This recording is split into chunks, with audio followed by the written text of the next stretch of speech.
साप्ताहिक कार्यक्रम वगैरह में नहीं जाते हैं, उनका जीवन को देखिएगा, एक बार बीमार पड़ते हैं 7 दिन 8 दिन 9 दिन 10 दिन तक झेलते रहते हैं और अनेकों खर्च, अनेकों बीमारियां, अनेकों दुनिया के पास झाड़ फूक भी करवाते हैं, डॉक्टर भी करवाते हैं, फिर भी परेशान रहते हैं।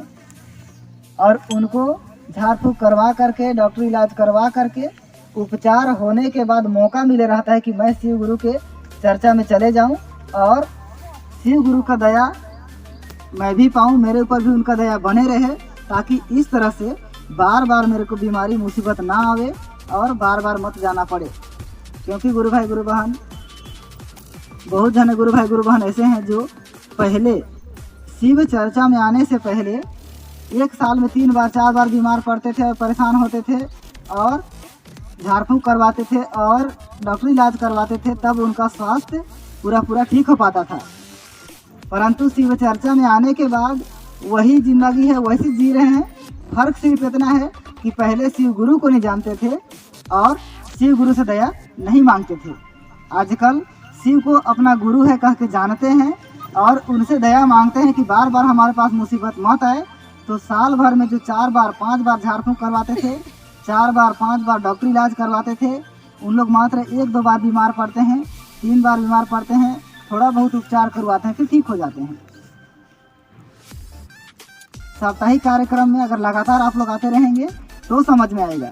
3 हफ्ता 4 सप्ताह 5 सप्ताह में 1 दिन आते हैं, उधर जा कर के ढंग से दया भी नहीं मांगते हैं और कभी समय पे पहुंचते हैं, कभी पहुंचते नहीं हैं, कभी 11 बजे, कभी 12 बजे, कभी 1 बजे, कभी साप्ताहिक से गायबे हो जाते हैं। इस तरह से लरंग तरंग कचरा की ज़िंदगी जिएंगे तो दया मिलना भी नहीं चाहिए, ये हमारी ही बददुआ लग जाएगी। तो गुरु भाई गुरु बहन थोड़ा संभाल के रहिएगा।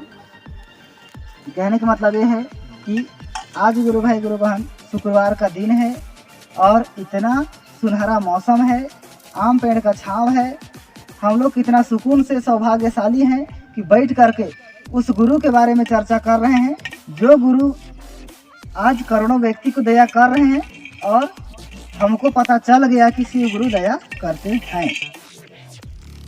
तो ये था पहला सूत्र जिसको मैं आप लोग को बता रहा था। इसके बारे में बहुत सारा बातें कह दिया। जिनको भी बोर लगा है, परेशानी हुआ है, उसके लिए मैं क्षमा याचना करता हूँ, क्षमा कीजिएगा।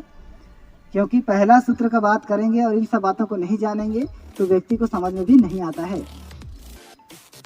तो ये था पहला सूत्र कि अपने लिए दया मांगना है, परंतु ध्यानपूर्वक इतना दया मांगना है, प्रतिदिन मांगना है और मन ही मन में सोचते ही रहिएगा अपने गुरु के बारे में।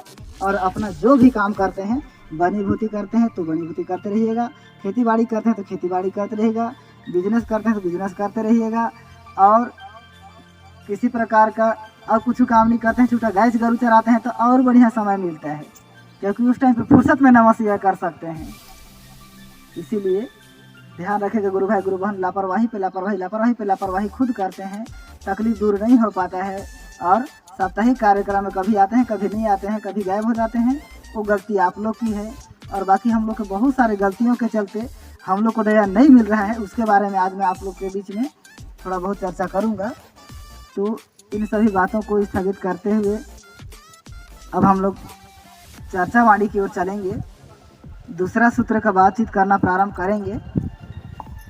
तो चर्चा बताने के लिए बस आज के लिए सिर्फ इतना ही। अब अगर तुम लोग को वीडियो पसंद आई ना तो यार लाइक मारो, कर दो यार, तुम्हारे पैसे थोड़ी ना कट रहे, कर दो। अब अगर तुम लोग नए हो तो यार सब्सक्राइब करो, वो जो लाल वाला बटन है उसके साथ मैरी गो राउंड खेलो या फिर टीपी टैप, मुझे नहीं पता, बस क्लिक हो जाना चाहिए। बाय।